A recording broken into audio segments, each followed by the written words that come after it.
이번 주간 한 주간 있었던 가장 큰 뉴스 가운데 하나를 꼽자면 영화 배우였던 로빈 윌리엄스의 죽음이 아닐까 이런 생각을 합니다. 저도 사실 이 고등학교 때부터 참 좋아했던 배우입니다. 고등학교 2학년 때 친구들과 함께 영화관에서 그 죽은 시인의 사회라고 그분이 선생님으로 나오는 학교 선생님으로 나오는 영화가 있었는데 참 감명 깊게 봤던 기억이 있고 그래서 참 좋아했던 배우입니다. 그래서 좀 개인적으로도 좀 마음이 아팠었더랬습니다. 더욱이 전 세계를 안타깝게 했던 소식은 무엇이냐면 이 배우가 스스로 목숨을 끊었다고 하는 것입니다. 본래 코미디 배우 출신이었던 그는요, 사실 이 시대 광대였다고 할 수 있습니다. 그래서 그 사람이 가지고 있는 별명 중에 하나가 뭐냐면 세상에서 가장 웃긴 사내입니다. 얼마나 재미가 있는지 세상에서 가장 웃긴 사내라고 하는 별명을 가지고 있었고요. 그래서 많은 사람들을 영화와 또 쇼를 통해서 웃기기도 했고 또 때로는 아주 깊이 있는 인생에 대한 질문을 던지면서 사람들로 하여금 인생을 좀 생각하게 해보기도 하고 그런 역할들을 많이 했었더랬습니다. 그런데 그런 그가 사실 오랫동안 개인적인 그런 마음의 문제가 있었다고 하는 것이죠. 오랜 시간 동안 마음의 우울증을 가지고 살고 있었고 또 오랜 시간 동안 알코올 중독으로 시달렸었다라고 하는 것입니다. 그래서 남모르는 외로움과 그 소외감 속에서 더 이상 무의미한 세상을 내가 감당할 수 없다 이렇게 생각한 거죠. 정말 사랑했던 가족들과 주위에 많은 사랑하는 사람들을 뒤로 남겨두고 스스로 목숨을 끊게 된 것입니다. 마치 광대 분장을 보면 과장되게 그려져 있는 그 웃는 입이 있는가 하면 그 광대 분장의 눈에 항상 눈물이 한 방울 맺혀 있는 것처럼 정말 많은 사람들의 배꼽을 빠지게 할 만한 그런 유머 감각을 가지고 있었음에도 불구하고 인생을 향한 슬픔 그리고 눈물이 그 한 사람의 삶 가운데 같이 녹아들어져 있었다는 것을 생각해보는 그런 시간들이었던 것 같습니다. 그런데 여러분 이런 현실이 과연 그 배우만의 것이겠습니까? 정도의 차이는 있지만 사실 우리 모두는 인생을 살아가다 보면 종종 그런 종류의 소외감과 외로움의 벽에 부딪히게 된다는 것을 우리가 알고 있습니다. 스스로의 모습은 너무 작은데 현실의 벽은 너무나 높은 것이죠. 그래서 현실의 벽 앞에서 내가 할 수 있는 것이 아무것도 없다고 생각되는 그런 때가 우리 인생에 문득문득 닥친다라고 하는 것입니다. 물론 우리 모두가 다 극단적인 선택을 할 수 없고 해서도 안 되겠죠. 그럼에도 불구하고 그러한 생각 앞에서 위축되고 침체되고 또 나아가서 인생에 대한 자신감을 잃어버리는 것이 우리의 모습이 아니냐라고 하는 것입니다. 사실 기드온이라고 하는 사람도 마찬가지였습니다. 우리는 기드온을 어떻게 알고 있습니까? 이스라엘의 위대한 사사 가운데 한 명이라고 알고 있습니다. 오늘 특별히 우리가 함께 읽은 본문을 말씀을 보시면은 정말로 이 기드온이 하나님의 위대한 사사가 되어서 하나님의 사용을 받고 이스라엘 백성들을 구원하는 장면이 이제 막 시작되는 찰나를 기록을 하고 있는 것입니다. 하지만요, 사실 이 기드온은 사사이기 이전에 패배의식과 열등감에 빠져있는 아주 전형적인 피정복민이었다는 것을 우리가 말씀을 통해 보게 됩니다. 그가 얼마나 패배의식과 얼마나 큰 열등감에 빠져서 평소에 살고 있었는가. 오늘 우리가 함께 읽었던 본문인 7장의 바로 앞입니다. 이제 기드온 이야기가 막 시작되는 본문이 되는데요. 6장에 보면 그 이야기가 참 잘 나타나 있습니다. 여러분, 때는요, 이스라엘 자손이 미디안 족속에게 꼼짝없이 정복을 당해가지고 그들을 섬기고 있는 그런 때였습니다. 이스라엘 자손의 범죄로 인해서 하나님께서 이제 징계를 내리신 것이죠. 여러분, 7년 동안을 그렇게 미디안을 섬기는데요, 보통 고달픈 삶이 아니었습니다. 평지에서는 살 수도 없었어요. 하도 괴롭히니까 평지에서 살 수가 없고 이제 험한 산지로 사람들이 다 쫓겨가서 거기서 동굴에 살든지 아니면 그냥 산채를 짓고 살든지 그렇게 살았습니다. 곡식과 짐승은 또 얼마나 철저하게 뺏어가는지요. 배가 고파서 살 수 없는 지경이 된 거죠. 그래서 이스라엘 백성들이 겨우겨우 견딜 수 없게 되니까 하나님께 구원을 요청하게 되는 것입니다. 그 구원에 대한 요청, 그 기도에 대한 응답이 무엇인지 아십니까? 하나님께서 한 구원자를 예비시켜 주신 거예요. 그 구원자가 기드온이죠. 자, 그러면 한 사람의 구원자, 한 민족을 일으킬 만한 사람을 이제 하나님의 사자가 처음 만나는 장면이 이제 6장에 등장을 하는 것입니다. 한 민족을 이방 사람들 손에서 구원할 구원자의 첫 모습을 여러분들 그려본다면 어떤 모습을 그리시겠습니까? 아니, 적어도 삼국지에서 그 유비가 삼고초려했던 제갈 공명처럼 말이죠. 비록 몸은 낮은 데 있으나 언제든지 내 재주를 쓸만한 기회가 온다면, 써줄 수 있는 사람이 온다면 내가 이 자리에서 떨치고 일어나 국가를 위해 한번 일해보리라, 뭐 이런 거 있지 않습니까? 그래서 이게 그 제갈공명의 별명이 잠룡이었죠. 잠룡. 그죠? 그 물속에 숨어있는 용이라 이 말입니다. 아니, 적어도 이 정도는 돼야 한 나라를 구원할 사람의 평소 모습 정도 되는 거잖아요. 그런데 하나님의 사자가 기드온을 처음 가서 만났을 때 그런 모습이 전혀 아니었습니다. 어떻게 하나님의 백성이 이방 민족 미디안에게 이렇게 점령을 당해가지고 어려움을 당하고 있는가? 마음속에 막 의분이 일어나가지고 그 마음속에 때만 오라. 내가 떨쳐 일어나서 이 원수를 갖고 우리나라를 이방 민족의 손에서 구원해내라. 자기를 스스로 갈고 닦고 그러고 있지 않았습니다. 그러고 있지 않았어요. 심지어 골방에 들어가서 이 풍전등화에 놓여있는 자기 민족을 위해서, 자기 국가를 위해서 하나님의 말씀을 묵상하면서 하나님 앞에 이 일을 어떻게 하면 좋겠습니까? 기도하고 있지도 더더욱 않았습니다. 하나님의 사자를 처음 만났을 때 기드온이 하고 있었던 일은 뭐냐면요, 남에게 들킬까 봐 몰래 포도주 틀에서 밀을 타작하고 있었습니다. 그러니까 나라고 하나님의 백성이고 다 관심이 없는 겁니다. 오직 지금 배가 고프기 때문에 내 입에 풀칠을 하기 위해서 이 음식을 뺏어먹는 모든 사람은 다 공공의 적이 된 거예요. 다 가상의 적이 된 거죠. 그래서 혼자 몰래 숨어가지고 포도주 틀에서 밀을 타작하고 있었다라고 하는 것입니다. 하나님의 사자가 나타나서 큰 용사여 여호와께서 너와 함께 하시도다, 이렇게 인사를 해요. 그렇게 인사를 했을 때 이 기드온이 뭐라고 대답했는지 아십니까? 여러분들 이제 성경이 있으시니까 그 한 장 전입니다. 한 장 전으로 가보시면요, 6장 13절입니다. 6장 13절에 이렇게 기드온이 이야기를 했죠. 같이 한번 읽어보겠습니다. 기드온이 그에게 대답하되 나의 주여 여호와께서 우리와 함께 계시면 어찌하여 이 모든 일이 우리에게 미쳤나이까? 또 우리 열조가 일찍 우리에게 이르기를 여호와께서 우리를 애굽에서 나오게 하신 것이 아니냐 한 그 모든 이적이 어디 있나이까? 이제 여호와께서 우리를 버리사 미디안의 손에 붙이셨나이다. 패배의식이죠. 그렇죠. 철저하게 지금 패배의식 가운데 사로잡혀 있는 한 사람을 보게 되는 것입니다. 여호와께서도 우리를 버리셨고 관심 없으시고 우리 민족은 그래서 이 모양 이 꼴로 지금 살아가는 게 아닙니까? 항변하고 있는 것이죠. 그래서 여호와의 사자가 기도를 달래면서 이렇게 얘기합니다. 그래서 내가 왔잖아. 그렇죠? 그래서 내가 온 것 아니냐? 이제 내가 너를 보내겠으니 가서 믿고 이스라엘 백성을 구원하기만 하면 된다. 이렇게 이야기를 해주세요. 그때 기드온으로부터 돌아온 답변도 참 놀랍습니다. 6장 15절에 보면 기드온이 또 거기에 덧붙여서 이렇게 말하는 거죠. 기드온이 그에게 대답하되 주여 내가 무엇으로 이스라엘을 구원하리까? 보소서 나의 집은 므낫세 중에 극히 약하고 나는 내 아비 집에서 제일 작은 자입니다. 아니 저더러 리더가 되어가지고 이 민족을 구원하라고요? 제가 지금 누군지 알고는 하시는 말씀입니까? 보잘것없는 집안에 태어나서 그야말로 힘도 없고 백도 없고 돈도 없는데 내가 무엇 가지고 이 민족을 구원할 수 있습니까? 하나님의 도구로 사용될 수 있습니까? 지금 이렇게 이야기하고 있는 거죠. 열등감이죠. 열등감. 그러니까 기드온을 살펴보면 패배의식과 열등감으로 꽁꽁 사로잡혀 있는 한 사람을 우리가 보게 되는 것입니다. 그런데 여러분, 사실 우리가요, 기드온과 그의 백성들이 처해 있는 상황을 자세히 들여다보면 기드온이 이렇게 말하는 것을요, 사실 이해할 수 있습니다. 이해할 수 있어요.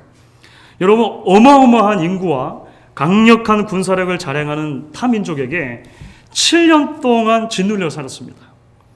사실 그들이 처음부터 그렇게 순응하며 살았겠습니까? 그렇지 않았겠죠. 아니, 멀쩡히 있는데 갑자기 쳐들어와가지고 곡식과 짐승을 막 약탈해가고 막 괴롭히는데 가만히 처음부터 있을 사람이 어디 있겠습니까?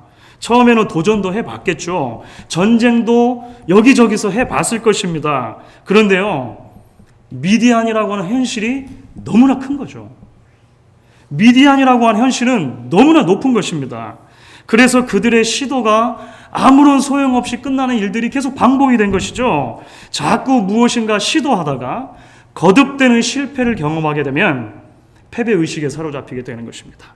아, 이제 우린 안 되는구나. 여기가 한계구나.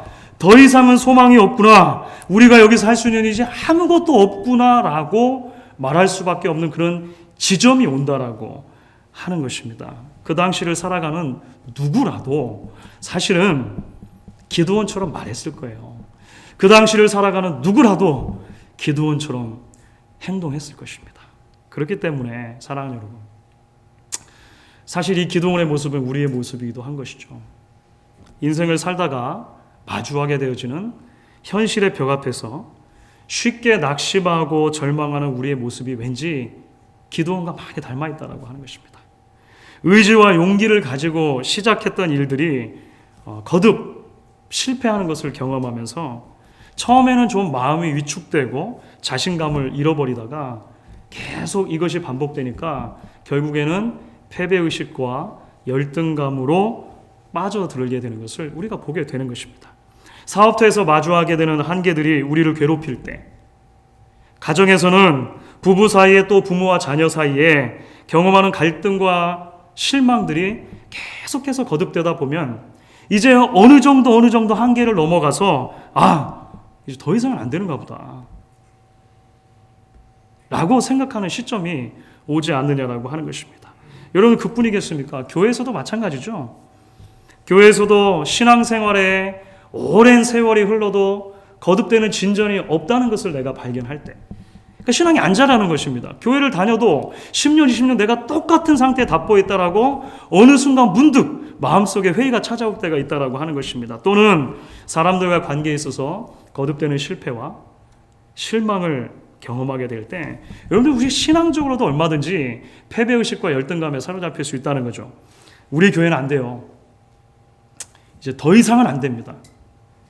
이거를 넘어가는 것은 불가능합니다 라고 말하게 되는 시점이 올 수 있다는 것입니다. 제가 하나님의 일을 한다고요? 언감생심이죠. 저는 그런 사람이 못 됩니다.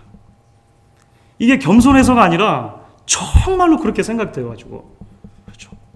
정말로 패배의식과 열등감 속에서 이제는 내가 할 수 있는 일이 없구나 라고 생각하는 가운데 그렇게 이야기하게 되는 시점도 오게 될 수 있다고 하는 것입니다. 그러나 주 안에서 사랑하는 여러분, 하나님께서는 그런 기드온을 부르실 뿐 아니라 그를 끝까지 붙들어 주시고 결국에는 그를 사용하셔서 이스라엘 백성들을 구원해내고야 마십니다. 이게 놀라운 것이죠. 기드온의 손을 통해서 미디안과의 일전에서 엄청나게 큰 승리를 이루게 하시고요, 결국에는 이스라엘 백성들을 구원으로 이끌어 주시는 것입니다. 그래서 여전히 우리에게 소망이 있는 거예요. 여러분들 그렇게 생각하지 않으십니까?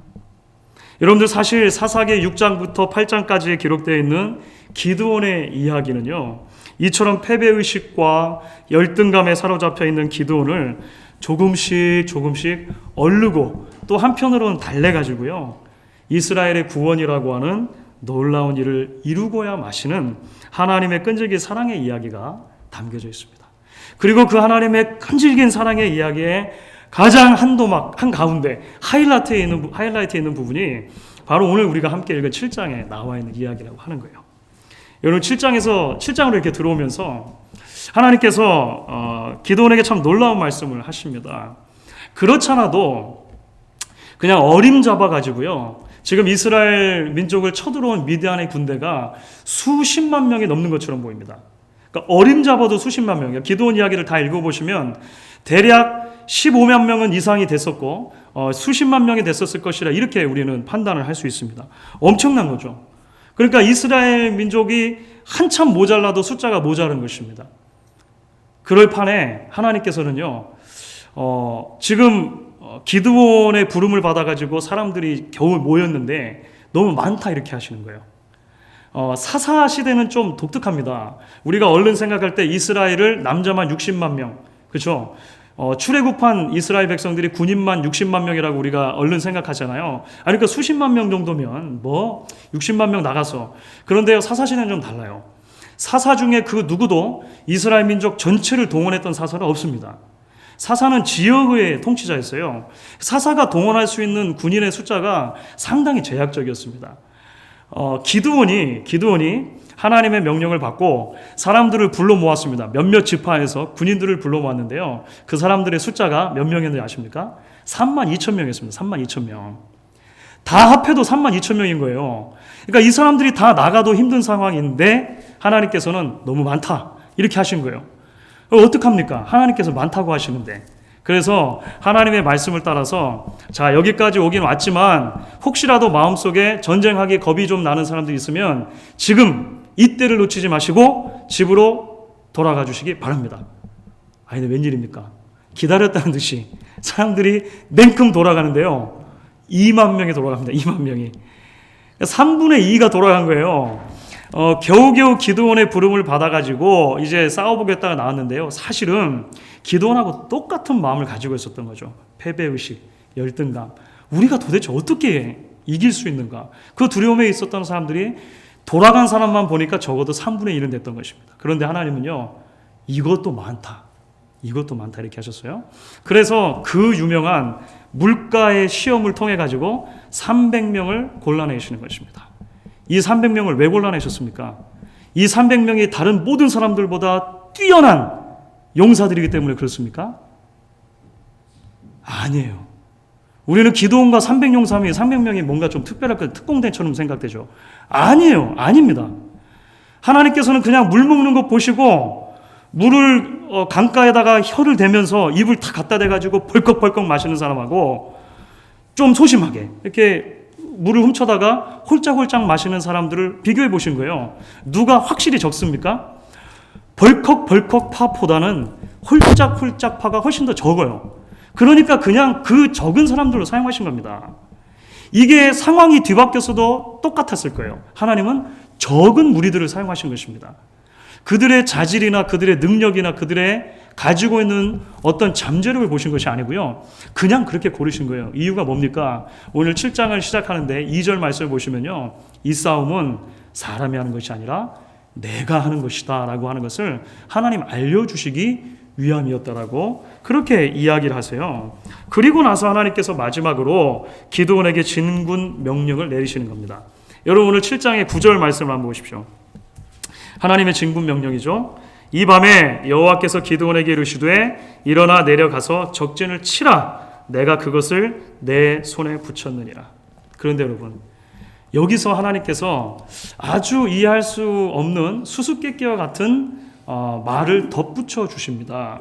그것이 8절과 9절 전반부까지 나오는 말씀이에요. 여러분 한번 같이 읽어보겠습니다. 제가 멈추는 데까지 한번 읽어보시죠. 8절과 9절 전반부까지 같이 읽어보겠습니다. 만일 내가 내려가기를 두려워하거든 그 부하 부라를 데리고 그 진으로 내려가서 그들의 하는 말을 들으라. 그 후에 내 손이 강화해져서 능히 내려가서 그 진을 치리라. 좀 이상한 말씀이죠. 네. 여러분들 이 수수께끼 같은 말씀의 의미가 무엇일까요? 놀랍게도 이 수수께끼 같은 말씀이 하나님께서 기드온을 위해서 마지막으로 준비해 놓으신 비장의 무기가 됩니다. 왜냐하면 이 말씀을 따라 진으로 진짜 내려가요. 사실은 그냥 하나님 말씀 믿고 전쟁하러 나가도 됩니다. 그런데 역시나 두려웠던 거예요. 아직까지도 두려웠던 것입니다. 그래서 하나님이 마지막 말씀하신 그 말씀 가지고 그래 한번 가보기라도 해보자 하고 부하 한 명 덜렁 데리고 이제 몰래 미디안 진에 밤에 숨어 들었다는 것입니다. 그런데 거기서 어떤 사람들이 나누는 이야기를 들었고요. 그 이야기를 듣자마자 마음속에 있었던 온갖 불신과 염려와 걱정과 두려움과 패배의식과 열등감들이 사라지게 됐습니다. 그리고 담대하게 일어나서 이제 전쟁을 수행하게 돼요. 아니 도대체 무슨 말씀을 들은 것입니까? 오늘 13절, 14절 말씀입니다. 한번 자세히 한번 짚어보시면서 읽어보시죠. 13절 14절 7장 13절 14절을 같이 한번 읽어보겠습니다. 기드온이 그곳에 이른즉 어떤 사람이 그 동무에게 꿈을 말하여 이르기를 내가 한 꿈을 꾸었는데 꿈에 보리떡 한 덩어리가 미디안 진으로 굴러 들어와서 한 장막에 이르러 그것을 쳐서 무너뜨려 엎드러뜨리니 곧 쓰러지더라. 그 동무가 대답하여 가로되 이는 다른 것이 아니라 이스라엘 사람 요아스의 아들 기드온의 칼날이라. 하나님이 미디안과 그 모든 군대를 그의 손에 붙이셨느니라 하더라. 한 사람이 꿈을 얘기하고요, 친절하게 또 한 사람은 옆에서 해몽을 해주는데요, 그 이야기를 들으면서 기드온이 깜짝 놀랐습니다. 왜 그렇습니까? 누구보다도 기드온은 자기 자신이 보리떡이라고 하는 것을 잘 알고 있었습니다. 누가 봐도, 누가 생각해도 기드온은요 보리떡 같은 사람이었다라고 하는 것입니다. 좋은 집안에 태어나서 남부럽지 않은 학력과 경력과 리더십을 가지고 맡겨주는 일이라면 뭐든지 척척 해낼 수 있는 그런 생크림 케이크 같은 사람이 아니었다라고 하는 거예요. 투박하고 촌스럽고 자랑하거나 내세울 것이 전혀 없는 보리떡 같은 사람이 자기 자신이라는 것을 기드온은 너무나도 잘 알고 있었습니다. 게다가 그 미디안 사람이 옆에 있는 사람에게 그 꿈을 얘기했을 때 옆에 있는 사람도 거기다 뭐라고 얘기합니까? 그 보리떡은 이스라엘 사람 요아스의 아들 기드온의 칼날이구나. 그렇죠. 명확하게 얘기해 주는 거예요. 이제 우리는 다 죽었다. 그 사람 때문에, 그 보리떡 때문에 우리는 멸망하게 된다. 이 말씀을 듣게 되었다라고 하는 것입니다. 그렇습니다, 하나님. 저는 보리떡이 맞습니다. 하지만 보리떡 같은 저라도 하나님이 사용하신다는 것을 내가 오늘 말씀을 통해 깨닫게 되는군요. 알겠습니다. 이제 가겠습니다. 여러분들 15절을 한번 보십시오. 기드온이 그 꿈과 해몽하는 말을 듣고 경배하고 이스라엘 진중에 돌아와서 이르되 일어나라, 여호와께서 미디안 군대를 너희 손에 붙이셨느니라. 여러분, 지금까지 보던 기드온과 너무 다른 모습 아닙니까? 그렇죠. 지금까지 우리가 6장부터 여기에 이르기까지 보아왔던 기드온과 너무나도 다른 모습의 한 늠름한 장수를 우리가 보게 되는 것입니다. 그렇습니다, 여러분. 하나님의 방법은 보리떡을 생크림 케이크로 바꿔주시는 것이 아닙니다. 보리떡을 있는 모습 그대로 하나님의 손에 붙들어서 사용해 주시는 거예요. 그 보리떡에다가 하나님의 힘을 실어주시는 것입니다. 그래서 그 보리떡이 너무나도 작고 너무나도 보잘것없지만 이스라엘 진을 굴러 들어가서, 그 미디안의 진에 굴러 들어가서 그것을 파괴하는 놀라운 일을 이루어 주신다라고 하는 거예요. 문제는 우리가 그 하나님의 손을 의지하고 신뢰하고 기꺼이 붙들리도록 내 자신을 내어놓는가 하는 문제라고 하는 것이죠. 여러분, 사실 성경은요, 그와 같은 수많은 보리떡들을 기꺼이 자신의 나를 위해 사용하시는 하나님의 이야기로 가득 차 있다고 해도 과언이 아닐 것입니다. 정서적인 연약함과 육체적인 한계, 출신의 미천함에도 불구하고 있는 모습 그대로 하나님께서 사용하셔서 자신의 크심과 자신의 위대함을 결국에는 드러내고야 마시는 그 하나님의 위대함을 우리가 본다라고 하는 거예요. 겁쟁이 아브라함이 그랬습니다. 거짓말장이 야곱이 그러했습니다. 말더듬이 모세가 그러했고요. 막내에다가 목동 출신이었던 다윗도 그러했습니다. 여러분, 신약을 넘어오시면 어떻습니까?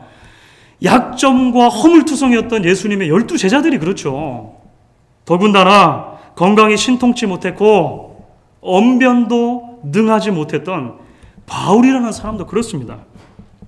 하나님께서 있는 모습 그대로 택해 주시고 불러주시고 사용하셔서 하나님의 놀라운 일을 이루어 주신다고 하는 거예요.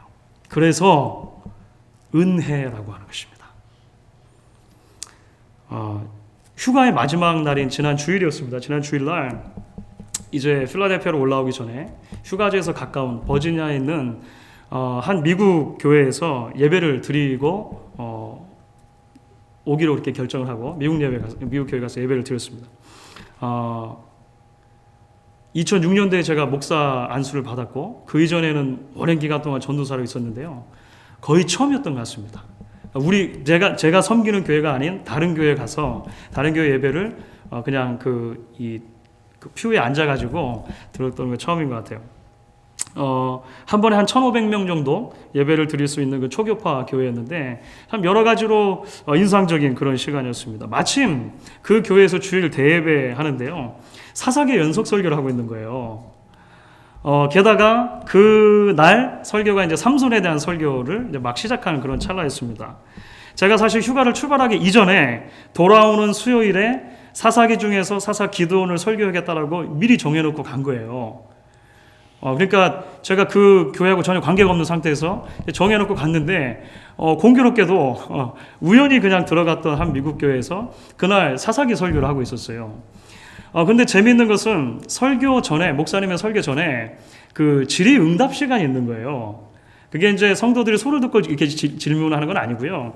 지난 주일 들었던 설교 가운데서 이해가 조금 안 된다든지 질문되는 사항을 한 주간 동안 이메일이나 서면으로 목사님에게 보내는 겁니다. 그러면 그 중에서 추려가지고 그날 설교를 시작하기 전에 몇 가지에 대해서는 설명을 해주고 시작을 하더라고요. 참 인상 깊었습니다.